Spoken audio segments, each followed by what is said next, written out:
Greetings and welcome to Legacies of Wavryn, Lore of the Endelment. This will be Chapter 3 of this reading.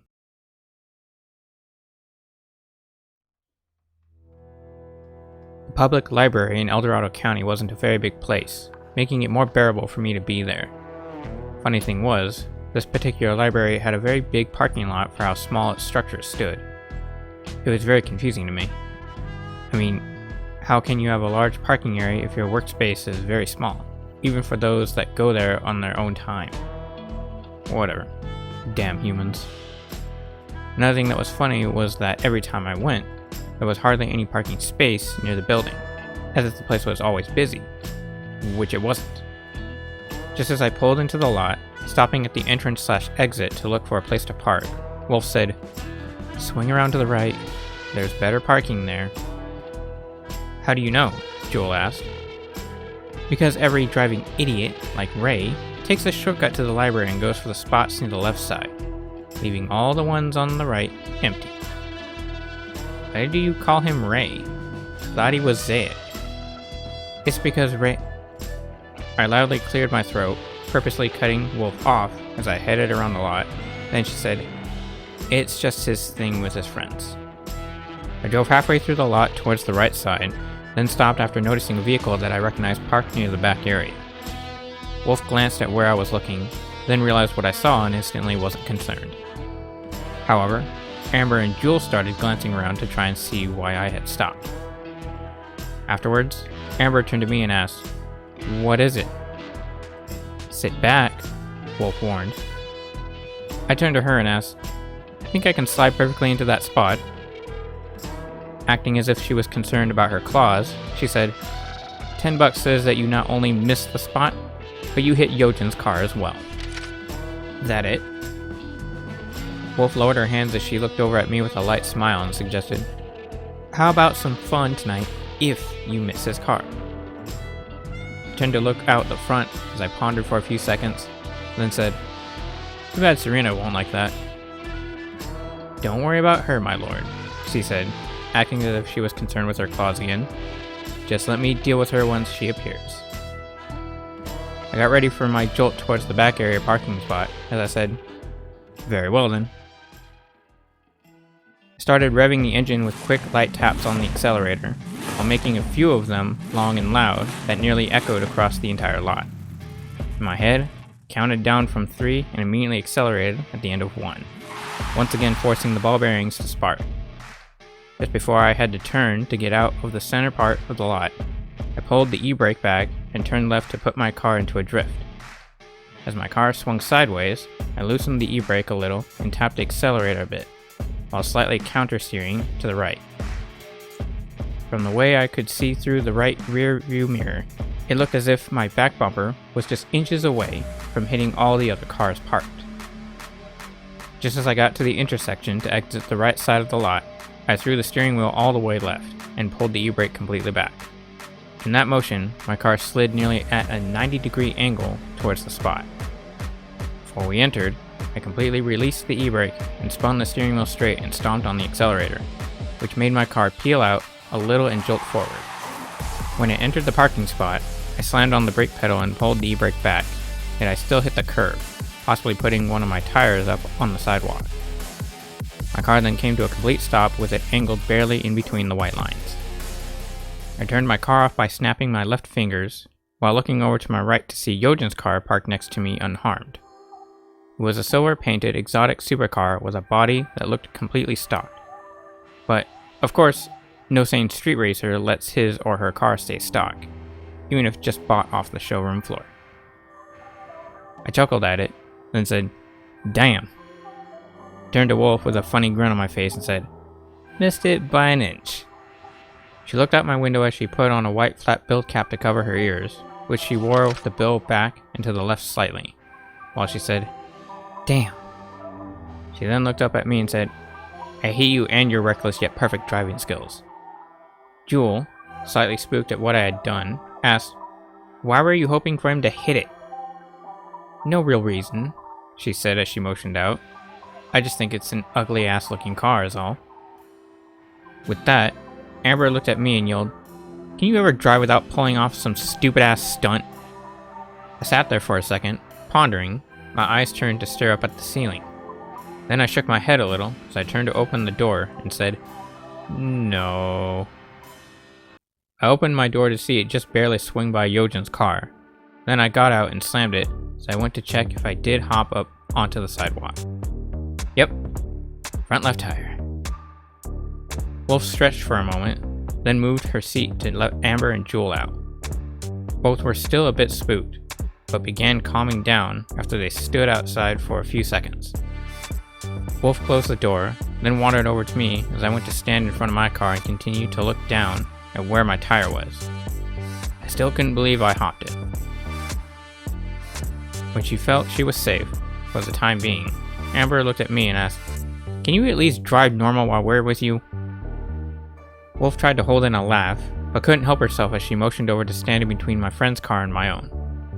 I pretended to act as if I saw and heard nothing, with her lightly dragging her left index claw over the left side mirror.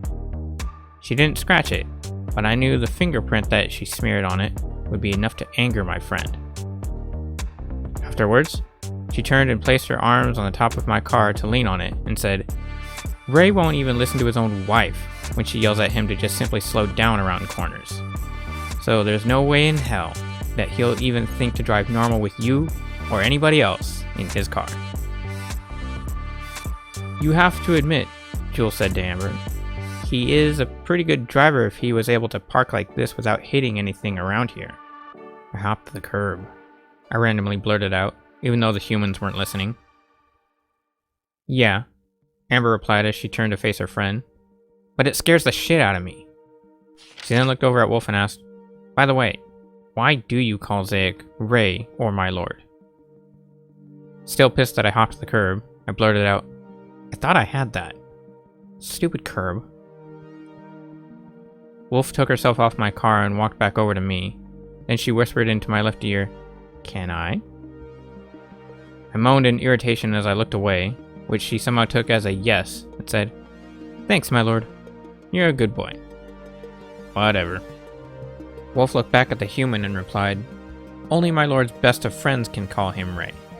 Ray because of his middle name being Raykin, which he hates, but because of his grandpa he likes it when we just call him Ray.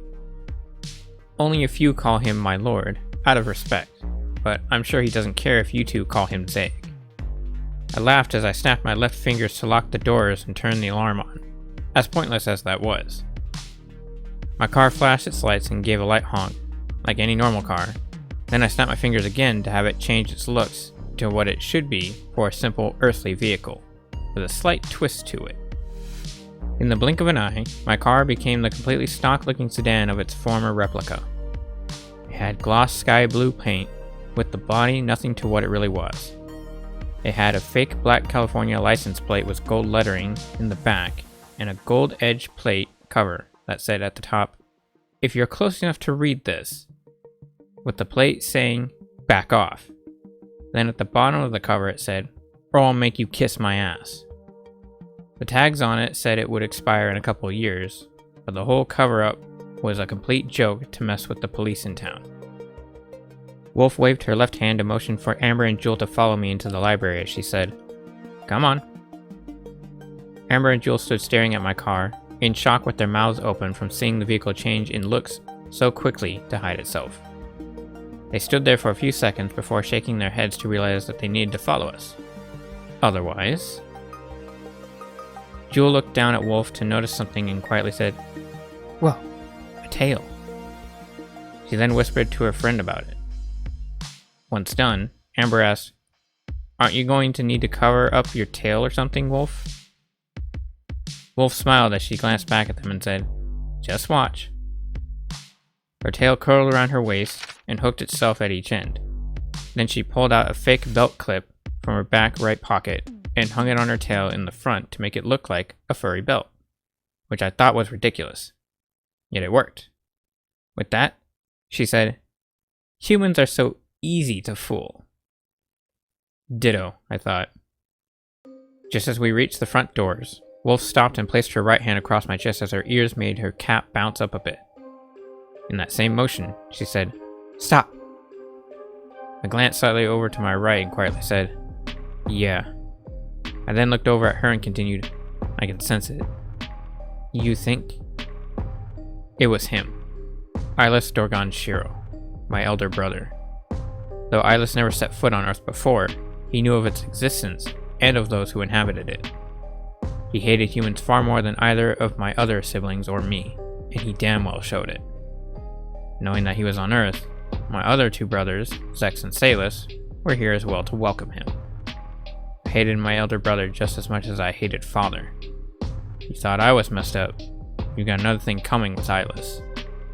I turned back to the front doors and grabbed the handle of one as I said, hopefully he covered his tracks. I pulled it open to let the others go through, with Wolf being the first to walk in so she could look for my brothers. Once everyone else was in, I walked through and said, yeah, he's definitely here. I can sense his dark energy. Who's here? Amber asked as she glanced over at me. You'll see, Wolf replied, heading to the tables to the right. The three of us followed her to the very back tables near the windows that were supposed to be private booths, but to me they were like solitary confinement. Went to a booth with three white guys that had the same look as me, but without the gun holsters on their coats and each with a slight difference in hairstyle. Wolf, irritated as she was, walked up to my three brothers while glancing between them and said, figures you guys would be here. She then turned around and waited for them to follow her with her right hand. She said, we need to talk. As we sat down at the center circular table in the library, I looked over my right shoulder to see my brothers motioning to sit with us. The table that we were at was probably the biggest table there, a bit unnecessary, but it was the farthest one away from all the humans. It looked as if it could fit about 10 to 15 people at once. Wolf sat at my left, with Amber in between her and Jewel, as my three brothers sat a foot apart from each other, and me from my right. Sup, dog? Salus said as he sat at the farthest end from me. I looked over at him with a blank expression and responded, talk like that in front of me again and I'll crack your skull on this very table, Salus. Forgive me, brother. Just trying to fit in, like some of the white guys on this planet. I raised my right hand to point at him and said, only Yojin can do that. But you do it too. Not while Yojin's not here, because I'd be far out of place. When did you start hanging out with humans, bro? Zaec asked, sitting directly to my right. Shut it, I barked, as I raised my right hand up to my forehead. I started to rub the area with my fingers, trying to soothe a headache, and said, I just made a deal with the devil, so don't ask. I'm a little pissed right now, so help out. Help out with what? Salus asked. What do you think, shithead? Eyeless asked as he looked over at our little brother with a mean glare. The humans. They're low-down pieces of crap that don't know jack shit because they can't get a grip on reality. And it's obvious Zaec can't murder them with his bitch around. Up yours, eye, Wolf barked. Eyeless turned to see that Amber and Jewel were staring at him in anger. Then he responded to them with, that's right. You're all idiots of the highest caliber and complete retards when it comes to life itself. You might as well roll over and die. Save this planet from the torment that you give it and let it live on its own for once. He then tilted his head a bit to stare down at the edge of the table, while he muttered, fucking dumbass humans. Amber glanced over at me as she shook her head slightly and said, I don't like your brother. None of us do, I said, which Eyeless responded to by quickly giving me an arm gesture to say up yours. As he moved back to try and ignore us, I looked between my other brothers and said, Amber's gonna ask some questions. Salus turned his head away from the table and whispered, damn it. He then turned towards Amber as he folded his hands over the table and said, okay, where should we start? Eyeless looked over at the humans and replied with a dark tone in his voice, how about we ask them why they, two stupid fucking Quellens, even bothered to speak with us? Then after they've answered, we tear their flesh apart slowly. Shut up, Eye, Zaec barked as he looked over at our elder brother. By the creator. Now you're just being stupid and disgusting. Eyeless quickly grabbed Zaec's coat collar from the right side with his left hand to pull him closer. Then looked over at Zaec and viciously said, watch yourself, Trayan, or else I will fuck you up.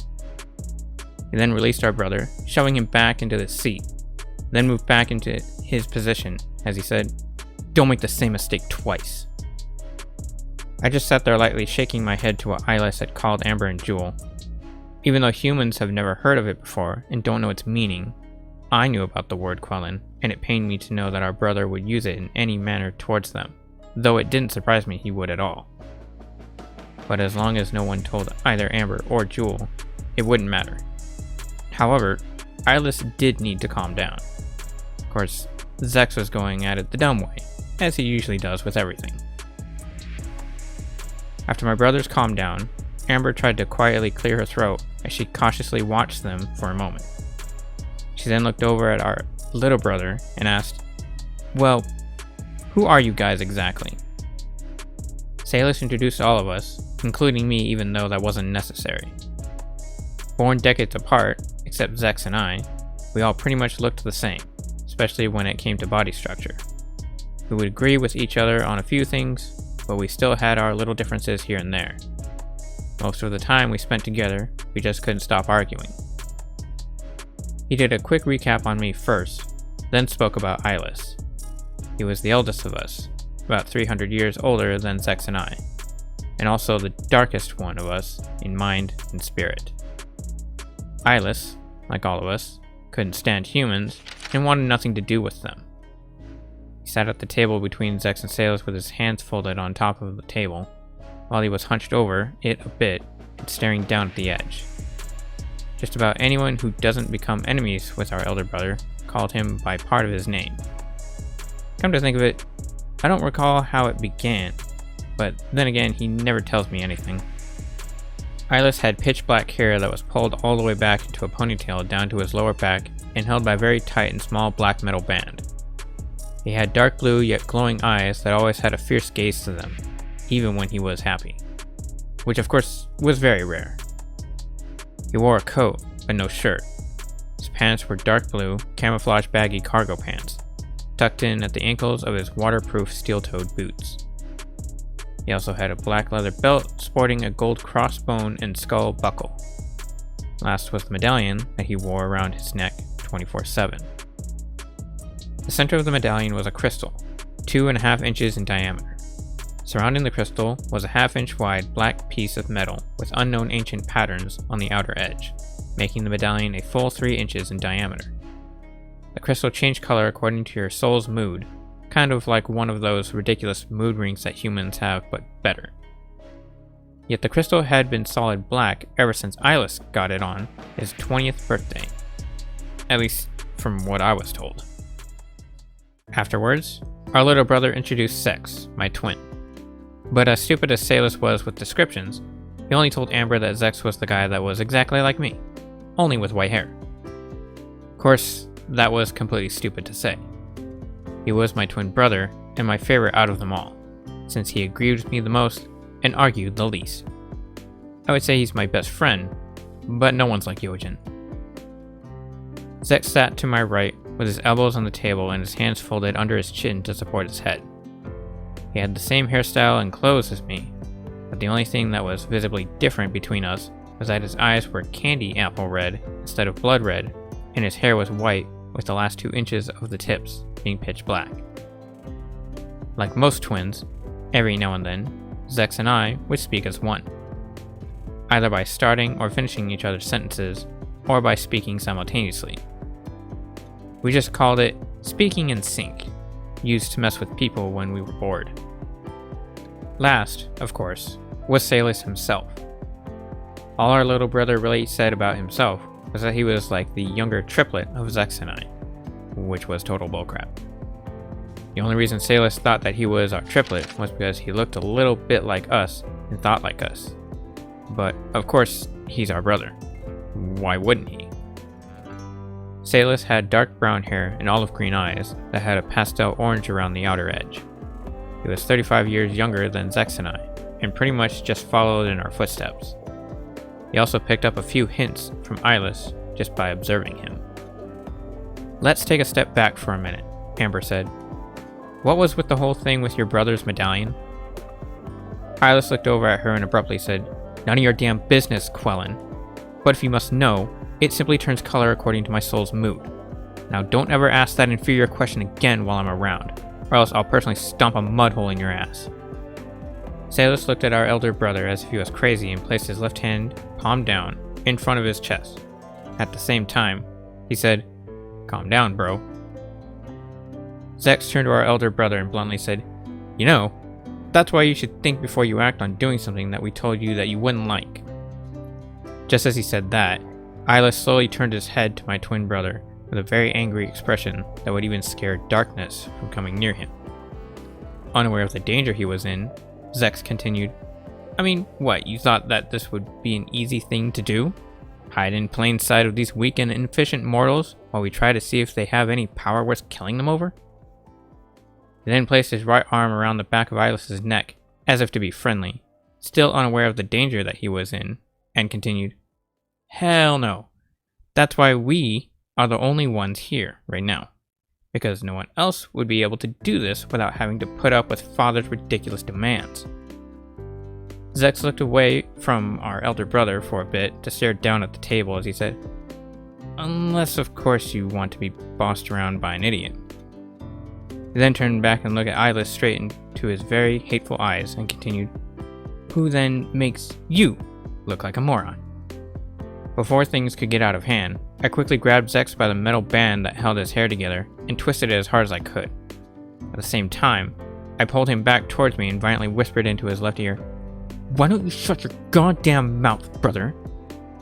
With that, Sayus casually and slowly looked around to make sure that no one else was watching or listening, while I continued, "Right now, our dear elder brother is just itching to blow up this godforsaken planet as much as I am. So bear with me when I say, don't fuck with him. Understand?"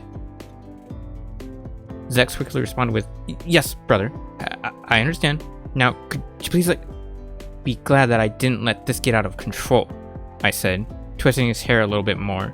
"Otherwise, you'd be outside right now screaming in pain because of the brutal ass-kicking that I would have given you." I then released Zaec by throwing him into his chair, nearly tipping him backwards onto the floor. Eyeless looked at me with a smirk and said, "Guess that's why Father likes you best. Cold-hearted, even with family members." I looked over at our elder brother with disgust and said, "Shut it." I then raised my right finger at him and said, "And if you haven't noticed, for the billionth time, Father actually hates me." "Bullshit. He's done everything for you." "Here we go again," Salus said as he shook his head slightly, staring down at the table. Eyeless's voice and mine started to grow louder as we continued to bicker. Irritated as I was getting, I lowered my hand and said, "Yeah, killing 3 traitors, as he called them, in front of my eyes just so I could see what justice was like. Yeah, that's doing everything for me." "You're such a damn liar, man. That didn't happen." "Yes, it did. Don't sit there and be a hypocritical bastard and lie to me. You were right fucking there when it happened." "So what? They were classified as guilty." Our voices then grew a little louder. "The only thing that they were guilty of was denial," I said. "So don't bullshit me." "Denial of what?" Eyeless asked, as if confused. "Father proved that all of them murdered several innocents." "Yeah? You also thought that he proved that the fight I got into was just a simple brawl." "And?" Our voices then grew a little louder, nearly to a yell. "And," I barked, "Father blackmailed that guy and his friends to fight me, trying to see what I had as a fighter." Eyeless shook his head as he looked away from me and said, "And yet you're still lying through your teeth." I quickly stood up in my anger and raised my voice again and yelled, "You wanna go, motherfucker?" Just then, Eyeless quickly stood up against me as he looked over in hatred, while I continued, "'Cause I'll drop you right here and now." "Fuck you, Quellen," Eyeless yelled. "You ain't even worth my breath." Wolf quickly rose to her feet, nearly tossing her hat off her head, as she yelled, "Both of you shut up!" "Hey!" a librarian yelled from across the building. "Either you respect the rules of this library by sitting down and keeping your voices to a minimum, or I will be forced to call the authorities and have you thrown out of here. Got that?" Wolf looked over at the librarian and gave a sorry expression while she lightly waved to him with her left hand. She then turned to Eyeless and I, while adjusting her hat back on her head, and whispered as high as she could, "Sit down." Staring at each other in hatred, Eyeless and I slowly sat back down and crossed our arms over the table. Wolf sat down with me and placed her right hand on my left shoulder to comfort me. I looked over at her just as my brother continued to stare down at the edge of the table with nothing left to say. Just like the little bitch that he was. Wolf gave me a light smile and whispered, "Just be glad that he's not entirely like your father, my lord." She then wrapped both of her arms around my left arm and placed her head gently onto my shoulder. Amber and Jewel were shocked at what they saw between Eyeless and I, but then they both quickly shook their heads for a second to regain their focus. After that, Amber pointed her right finger between my brother and I, as she whispered, "You guys need to get your shit together." "I know," Wolf agreed. "They're always like this. Always acting like a bunch of idiots." "Shut it, slave," Eyeless barked. "Fuck off, punk ass," I barked. Amber braced both of her arms onto the table to slightly lean over it, while she looked between Eyeless and I and whispered, "Shut up, you two." She then moved back and looked over at Salus as she said, "Just FYI, I was promised that I'd get my questions answered if I played along." Amber then raised her left finger at Salus as she continued, "With that in mind, you better continue, or I'll expose you all myself." While still focused on the table, Eyeless quietly said, "I'd like to see you try." In response, Salus, without taking his eyes off Jewel for some reason, quickly slapped the back of our elder brother's head with his left hand. Just as his hand came down, Eyeless looked over at our little brother in anger for about 5 seconds, then continued to stare down at the table and ignore those around him. Jewel shook her head slightly as she looked down at the table and whispered to herself, "I knew I should have stayed in bed today." "Same here," I complied. To continue his explanation, Salus looked over at Jewel, as if enjoying her company, and said, "First, I would like to know, how did you two come to find us?" Amber blushed as she looked around nervously, trying to think of an excuse to give my brother, as she said, She then looked back at him and said, "It's complicated." "Figures," Zaec said to himself, crossing his arms over his chest as he leaned back in his chair. Wolf, knowing what he was going to say, as did I, said, "Nobody needs to hear this, Zaec." However, Zaec ignored what she said and continued, "Girls just fall for Zaec. They simply look at him and think that he's everything they've ever wanted." "Shut it, Zaec," she said, irritated. "Well, you have to admit that when you look at him, Zaec is fairly good looking." "Shut it, Zaec." "I'm serious," he said as he looked over at her. "Girls just seem to fall for him, especially for those who've actually seen Zaec's good side, like you. Some of those girls, like you, have actually said that they'll do anything he wants." Before my twin brother could finish, Wolf leaned over the table to face him and asked, "Do I have to rip your tongue out with a 100-year-old rusty metal pair of pliers to get you to shut the hell up?" Still ignoring her, Zaec continued, "It's seriously weird how Zaec attracts girls. Doesn't even have to try, really." "Zaec," I said, irritated and wanting to end the conversation. "You're just being a babbling idiot right now. Shut your trap and let Salus continue." "Dude," my twin brother said, turning to me in his seat, while waving his hands in front of him for a second. "Do you even know how lucky you are? Most guys would kill to be in your position. They could have any girl they wanted."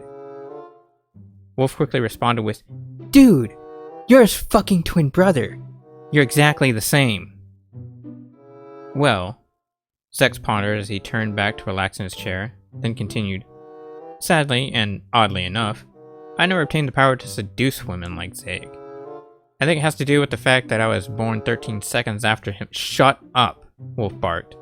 She then placed her head back on my shoulder and said to Salus, "Continue, please, before he speaks another word." Amazingly enough, Zaec actually shut his mouth and allowed our little brother to continue. Once he was able to speak again, Salus started to explain to the two humans where we came from, a graceful homeworld, Bodor, and why we had left it. Of course, there wasn't much to say. However, I do believe that Bodor was the most beautiful planet in existence. No other planet could top it in my eyes. Bodor, a planet on the outer rim of the galaxy, opposite of Earth, in a solar system called Wavryn that held 6 planets within, each crawling with life. Bodor was at the center equator of the solar system, sharing it with Yotima, the Hiroga homeworld. Our star, called Zaec, was a bright white sphere, equal to that of Earth's sun. The planet had lush citrine forests, crisp amethyst oceans, and a crystal clear sky, which was really no sky. But to all the life forms on Bodor, seeing all the other stars was more beautiful than anything, along with seeing some of the other planets nearby being at night or day. Though many inhabit this world, it has always been ruled by one man within the royal dynasty of Shero. However, even with a strong empire, war waged on. After Salus had perfectly explained about our planet, giving me a heartache from not being there, Amber asked, "Why is it you're here on Earth then?" "A few reasons," I said, grasping her and her friend's attention as I looked over at them.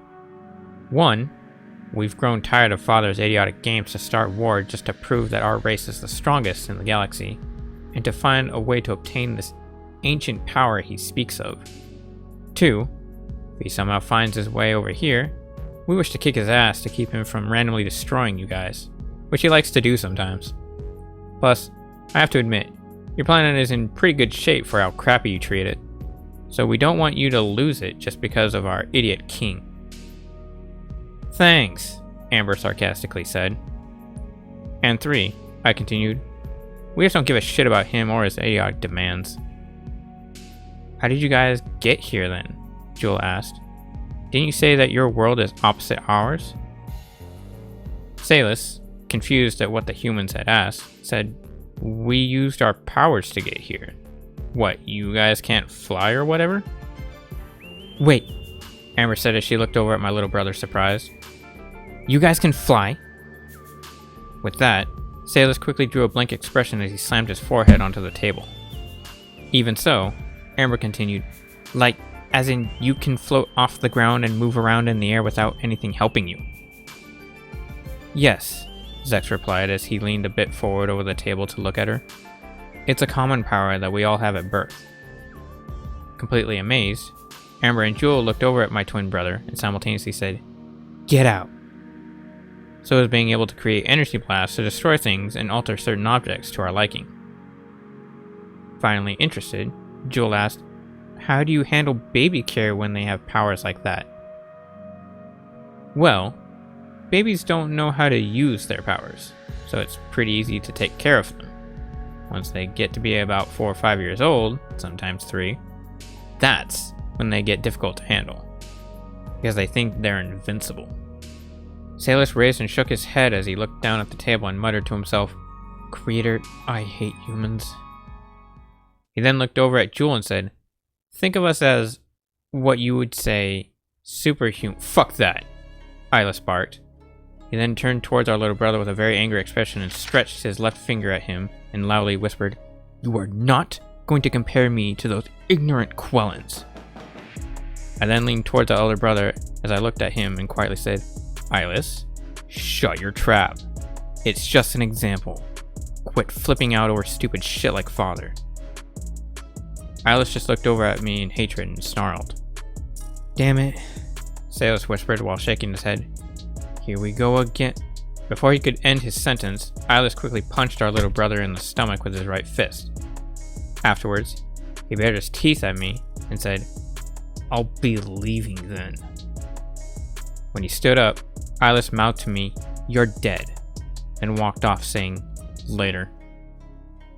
I moved to sit back in my chair as I watched and waited for Eyeless to pass the doors, then told Zaec to continue. Before he could, Salus held his stomach and spat up a small amount of blood onto the table. Jewel quickly reacted to that by pointing to the blood spots and said, "Dude, you need medical attention." Salus laughed as he looked up at her and swung his right hand, palm down, 2 inches over the blood spots. He held his hand over it for about 3 seconds, then pulled it away from the table. With that, the blood spots that were there had completely disappeared. My younger brother leaned over by using his right arm to brace himself up onto the table and said, FYI, as you would say, we're not as fragile as you humans are. Amber and Jewel just sat in silence with their mouths open once again at what they just saw, yet they weren't inclined to ask how he did it. Of course, it didn't matter. All he had done was simply reverse the pull of gravity between his hand and the table, which brought the blood to his hand. He then just simply absorbed it back into his body. Though that was actually pointless, because our blood restores quickly, even if it's just one small drop or even 5 pints. So he really didn't need it. Salus was just showing off, being stupid yet again. Zaec laughed at the human's expressions, then said, as Salus was saying, we're like superhumans. We can't easily be wounded as you can. He then continued to explain and within an hour had just about covered everything to them. Yet even after that, Jewel said, you know, I just realized something. What? I asked. Did your world go through the same crap as our world went through? Like holocausts and stuff like that? Salus quickly slammed his head back down onto the table, irritated again. I sat there for a moment, thinking of Wavryn's history, then I turned to them and replied, somewhat. We went through similar things, but it didn't actually have to do with our world specifically. Our world actually interfered with other worlds, even if they were beyond our system, to keep our side of the galaxy at peace. We usually ended up either controlling a world or destroying it at some point. From what I've been told, when Wolf read your world's history books, we've gone through similar things in our system and other systems as you have, just in your world. Salus raised his head back up and clenched his hands as hard as he could into fists, while he turned to Amber and Jewel and asked, did you two even listen to half of the things we've said? Are you really that clueless? Annoyed by my little brother, Amber turned to him and replied, for your first question, yes, we have. It's just that certain things are a little difficult to understand. For your second, no. Because I'm not the one trying to show off and act gangsta to my brother just because I learned a new trick today like a little bitch puppy. Just then, Wolf quickly whispered, ouch. Whatever, Salus said, leaning back in his chair as he crossed his arms over his chest. We all sat there for a moment in silence. Then I sensed a high level of energy. It seemed like a very powerful blast coming from the far southwest region. At the same time, Wolf jumped up in her seat as she gasped and stared forward in fear. Noticing that, Jewel looked over at her and asked, what is it? Let's go, I said. I think we've been found out. Ah, damn it, Zaec said as he stood up and pushed his chair back. Salus jumped out of his chair in joy as he said, awesome, it's about time something came up. Wolf and I stood up together as Amber asked, what's going on? Wolf released her grip on me and turned to the human and replied, it'll be best if you just see for yourself right now. As she started to walk around the humans and towards the front doors, she continued, hope you're not afraid of heights. She then giggled as she headed out the door. Amber and Jewel stood up as Zaec and Salus started out as well.